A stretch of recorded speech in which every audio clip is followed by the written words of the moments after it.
दोस्तों, जनहित भारत में आप सभी का स्वागत है। दोस्तों, 2024 का चुनाव जीतने के लिए क्या देश के मूल मुद्दों और समस्याओं को छोड़कर भाजपा बाकी सब कुछ कर रही है जो नहीं करना चाहिए?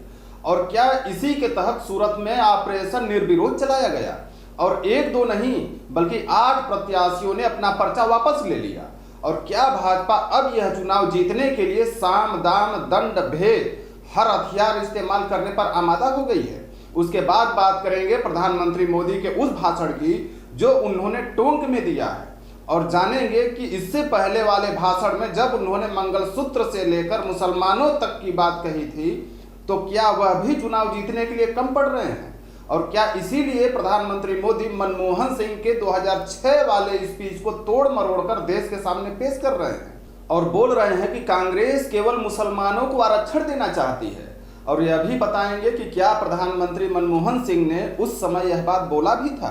और अंत में बात करेंगे बाबा रामदेव की और देखेंगे कि आखिर बार बार माफीनामा देने के बाद भी उनका माफीनामा कोर्ट द्वारा क्यों स्वीकार नहीं किया जा रहा है, और क्यों कोर्ट को यह लग रहा है कि बाबा रामदेव जरूरत से ज्यादा चालाकी कर रहे हैं, और क्यों सुप्रीम कोर्ट ने बाबा रामदेव के माफीनामा को माइक्रोस्कोप से देखने की बात भी कह डाली। तो चलिए सबसे पहले बात कर लेते हैं सूरत के मिशन निर्विरोध की जो भाजपा द्वारा चलाया गया था।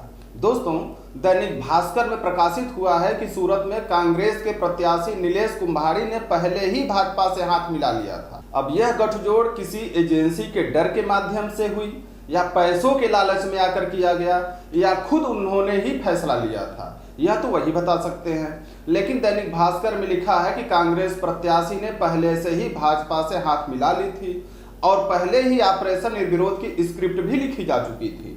और इसी के अनुसार नामांकन दाखिल करते हुए नीलेश कुम्हाड़ी ने जिन 4 प्रस्तावकों का हस्ताक्षर निर्वाचन अधिकारी को दिखाया था उसमें से 3 प्रस्तावक उनके जीजा, उनकी भतीजा और उनके बिजनेस पार्टनर के थे जो नीलेश कुम्हाड़ी के बहुत ही नजदीकी थे।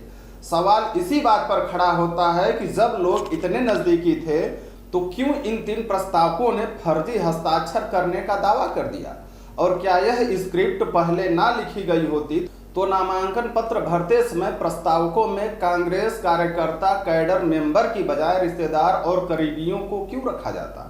आपको बता दें कि कांग्रेस प्रत्याशी का नामांकन रद्द होने के साथ ही कुल 8 लोगों ने अपना पर्चा वापस ले लिया, जिसमें से लाग पार्टी के Suhail Sheikh, global republic party के जयशाह भाई मेवड़ा, निर्दलीय उम्मीदवार भारत भाई प्रजापति, निर्दलीय उम्मीदवार अजीत उमात बहुजन समाज पार्टी के प्यारे लाल भारती, निर्दलीय उम्मीदवार किशोर भाई दयानी, निर्दलीय उम्मीदवार रमेश भाई बायरे और सरदार वल्लभ भाई पटेल पार्टी के अब्दुल हमीद खान थे।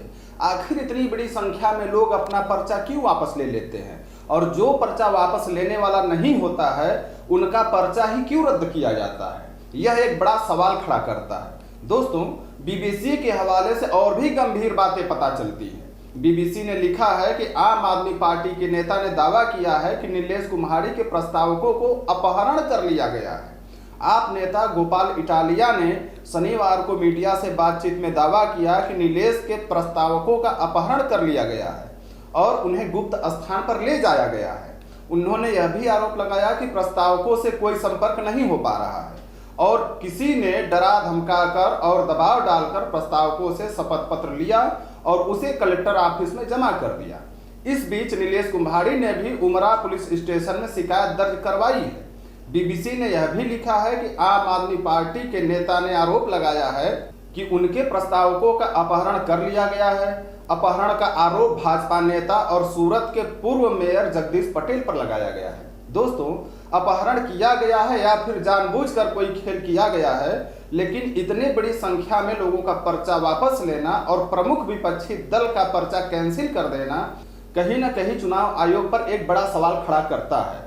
और इस प्रकरण पर राहुल गांधी ने कहा है कि तानाशाह का असली सूरत एक बार फिर देश के सामने है और जनता से अपना नेता चुनने का अधिकार छीन लेना संविधान को खत्म करने की तरफ बढ़ाया गया एक कदम है।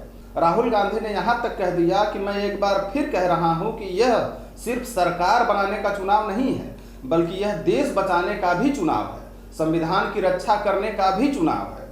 वहीं जयराम रमेश ने भी क्रोनोलॉजी को समझाते हुए कहा कि लोकतंत्र खतरे में है और अब कांग्रेस प्रत्याशी नीलेश कुंभारी का नामांकन रद्द कर दिया गया है, जिसके कारण कांग्रेस पार्टी सूरत में बिना उम्मीदवार के रह गई है और भाजपा प्रत्याशी मुकेश दलाल को छोड़कर बाकी सभी उम्मीदवारों ने अपना नाम वापस ले लिया है। जयराम रमेश ने यह भी कहा कि भाजपा लोगों के परेशानियों और गुस्से को देखते हुए बुरी तरह डर गई है और सूरत के लोकसभा मैच को फिक्स करने का प्रयास कर रही है।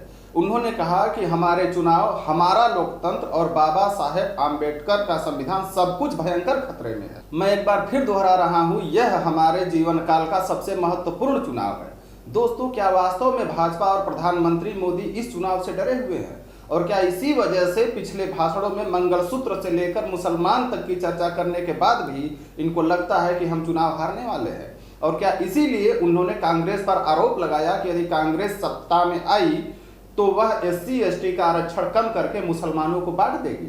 इसके अलावा प्रधानमंत्री मोदी ने कहा है कि कांग्रेस कहती है कि हमारी सरकार बनने पर आपकी संपत्ति का सर्वे करेंगे, माताओं बहनों के मंगलसूत्रों का सर्वे करेंगे, आपके घर के बाजरे के डिब्बे का सर्वे करेंगे, दीवार में क्या रखा गया है उसका सर्वे करेंगे और जरूरत से ज्यादा धन निकलेगा तो उसे कब्जे में ले लेंगे और लोगों में बांट देंगे। दोस्तों, इस तरह की भाषण में क्या आपको नहीं दिखता है कि प्रधानमंत्री मोदी जी एक विशेष समुदाय को डराने का काम कर रहे हैं और लोगों के अंदर डर बैठाकर वोट लेने का काम कर रहे हैं? और क्या देश के प्रधानमंत्री को इस तरह का स्पीच शोभा देता है? और जब प्रधानमंत्री मोदी को अपने 10 साल के कार्यकाल के दौरान गरीबी, बेरोजगारी, महंगाई जैसे मुद्दों पर तार्किक जवाब देना चाहिए, तो वह धर्म संप्रदाय के आधार पर लोगों के अंदर डर बैठाने का काम कर रहे हैं। इसी के साथ उन्होंने हनुमान चालीसा पर भी चर्चा की और कहा कि कांग्रेस राज्य में हनुमान चालीसा सुनना भी गुनाह है। कुल मिलाकर के प्रधानमंत्री मोदी जी इस समय अपने चुनावी भाषणों में एक विशेष धर्म का पक्ष लेते हुए नजर आते हैं, लेकिन चुनाव आयोग सब कुछ देखते हुए भी मौन रहता है।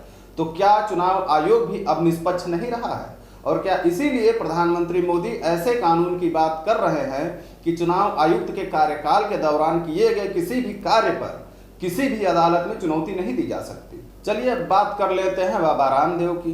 दोस्तों, ऐसा लग रहा है कि पतंजलि और बाबा रामदेव बुरी तरह सुप्रीम कोर्ट के चंगुल में फंस चुके हैं और आज चौथी बार बाबा रामदेव और बालाकृष्ण सुप्रीम कोर्ट में पेश हुए और उन्होंने यहां तक कह दिया कि पतंजलि 22 अप्रैल को 67 अखबारों में माफीनामे को छपवाया है।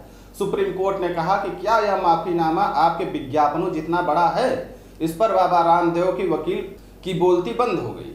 सुप्रीम कोर्ट ने सख्त लहजे में कहा कि सारे पेपरों में प्रकाशित किए गए माफीनामा का कटिंग करके हमारे पास लाइए और ध्यान रहे कि उनको जूम करने का प्रयास न किया जाए, अन्यथा परिणाम बहुत गंभीर होंगे। आप स्क्रीन पर देख रहे होंगे कि एक बड़े न्यूज़पेपर के पेज पर एकदम नीचे कोने में छोटे साइज का माफीनामा छाप दिया गया है, जो इनके भ्रामक विज्ञापनों की तुलना में काफी छोटे हैं और मुश्किल से ही लोगों की निगाह में यह आ सकते हैं। इसको लेकर सुप्रीम कोर्ट ने टिप्पणी की है कि आपके माफीनामा को पढ़ने के लिए हमें माइक्रोस्कोप लगाना पड़ेगा। आपको बता दें कि बाबा रामदेव के भ्रामक विज्ञापनों के तहत उन पर सुनवाई चल रही है, जिसमें उन्होंने एलोपैथ दवाओं को बिना काम का बताया था। धन्यवाद।